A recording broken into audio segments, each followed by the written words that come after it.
Hello students, आज हम class 9 की साइंस की वर्कशीट नंबर 32 कर रहे हैं। यह 22 सितंबर के लिए आई है। इसमें हम चैप्टर 6 ऊतक के बारे में पढ़ रहे हैं। आज हम जंतु ऊतक के एपिथेलियम एवं पेशीय ऊतक के बारे में पढ़ेंगे। चलिए बच्चों, शुरू करते हैं।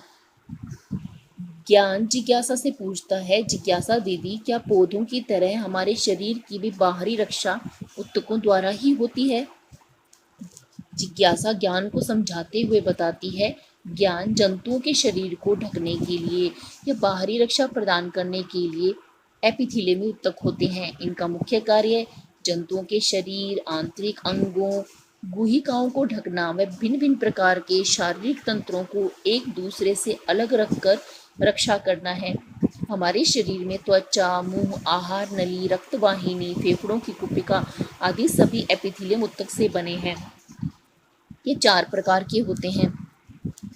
जिस प्रकार पौधों में छाल या एपिडर्मिस और कोर्क या बार्क होता है जो उसकी रक्षा बाहर के वातावरण से करता है, उसी प्रकार हमारे शरीर में रक्षा करने के लिए त्वचा होती है। त्वचा बनाने के लिए एपिथेलियम ऊतक होता है और यह एपिथेलियम ऊतक कई प्रकार का होता है। यहाँ पर 4 प्रकार इसलिए लिखे हैं क्योंकि शल्कीय एपिथेलियम जब बहुत सारी स्तर में बन जाता है, बहुत सारी इसकी लेयर्स बन जाती हैं, तो तब हम इसे स्तरित एपिथेलियम ऊतक कहते हैं। शल्की यह बहुत पतली कोशिकाओं वाला ऊतक होता है। इसका कार्य त्वचा का निर्माण करना और सुरक्षा करना होता है। यह हमारे शरीर की त्वचा बनाता है। मुंह के अंदर की जो पतली वाली त्वचा होती है वह भी शल्कीय एपिथेलियम द्वारा बनाई जाती है। आहार नली के ऊपर जो त्वचा उपस्थित होती है वह भी शल्कीय एपिथेलियम से बनी होती है। घनाकार एपिथेलियम, इसमें कोशिकाएं घन के आकार की होती हैं। जब ये घन के आकार की कोशिकाएं आपस में इकट्ठी होकर गड्ढे का निर्माण कर लेती हैं तो ये ग्रंथि की तरह कार्य करना शुरू करती हैं। और जब ऐसा होता है तो इसके अंदर से कुछ पदार्थ निकलने लगते हैं और ये पदार्थ हमारे शरीर के लिए उपयोगी होते हैं। तब हम इस घनाकार एपिथेलियम को ग्रंथिल एपिथेलियम बोलने लगते हैं। स्तंभी एपिथेलियम, इसकी कोशिकाएं पतली, लंबी और स्तंभ के आकार की होती हैं, जिन्हें हम पिलर्स भी कहते हैं। इनके केंद्रक भी लंबे होते हैं।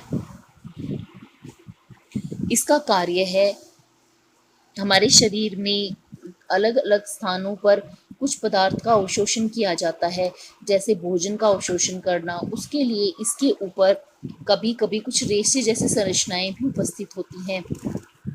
आंत में उपस्थित होता है।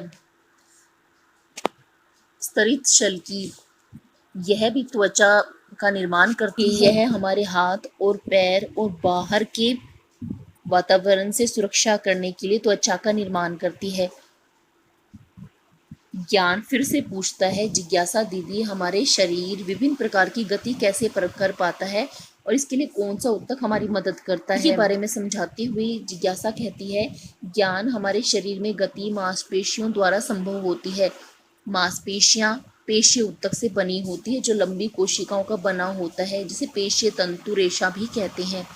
पेशीय ऊतक की कोशिकाओं में एक विशेष प्रकार का प्रोटीन होता है जिसे सिकुड़ने वाला प्रोटीन कहते हैं, जिसके संकुचन और प्रसार के कारण मांसपेशियां सिकुड़ती व फैलती हैं और शरीर में गति होती है।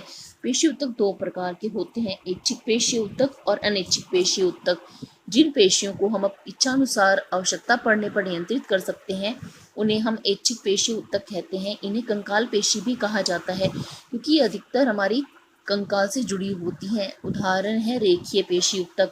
अनैच्छिक पेशीय ऊतक, जिन पेशियों को हम इच्छानुसार नियंत्रित नहीं कर सकते, जैसे हृदय की पेशी, आहार नाल में भोजन का प्रवाह, उदाहरण चिकनी पेशी और हृदय पेशी, यह अनैच्छिक पेशीय ऊतक होती हैं। शरीर में गति मांसपेशियों द्वारा होती है और मांसपेशियों को बनाने के लिए पेशीय ऊतक होता है।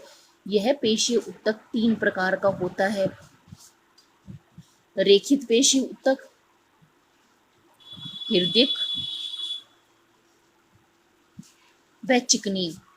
इसमें से रेखित पेशी ऊतक हमारे शरीर के हाथ, पांव व बाहरी अंगों में होता है, इसीलिए इसे हम कंट्रोल कर सकते हैं और अपनी मन मुताबिक काम करवा सकते हैं, इसीलिए इसे ऐच्छिक पेशी ऊतक भी कहते हैं।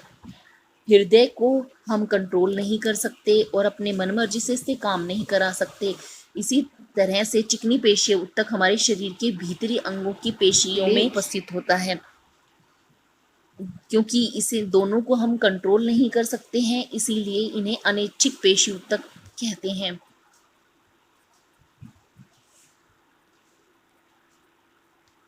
रेखित पेशी, इस ऊतक की कोशिकाएं लंबी, बेलनाकार, शाखा रहित और बहुकेंद्रित होती हैं। जैसा कि आप यहाँ चित्र में देख सकते हैं, अंदर हमें कुछ निशान दिखाई देते हैं। ये एक प्रोटीन की उपस्थिति के कारण होते हैं। इसमें बनी हुई रेखाओं के कारण ही इसे रेखित पेशी कहा जाता है। इसका कार्य है, जब हम कार्य करते हैं तो ये प्रोटीन सिकुड़ सकते हैं और फैल सकते हैं। इनके फैलने के कारण हमारी पेशियों का आकार बड़ा हो जाता है, जिसकी वजह से हम अपने हाथ को हिला सकते हैं और काम कर सकते हैं। इसी प्रकार हम इन पेशियों की उपस्थिति के कारण चल फिर सकते हैं। इसमें प्रत्येक कोशिका में अनेकों केंद्रक होते हैं। यह अस्थियों से जुड़ी होती हैं।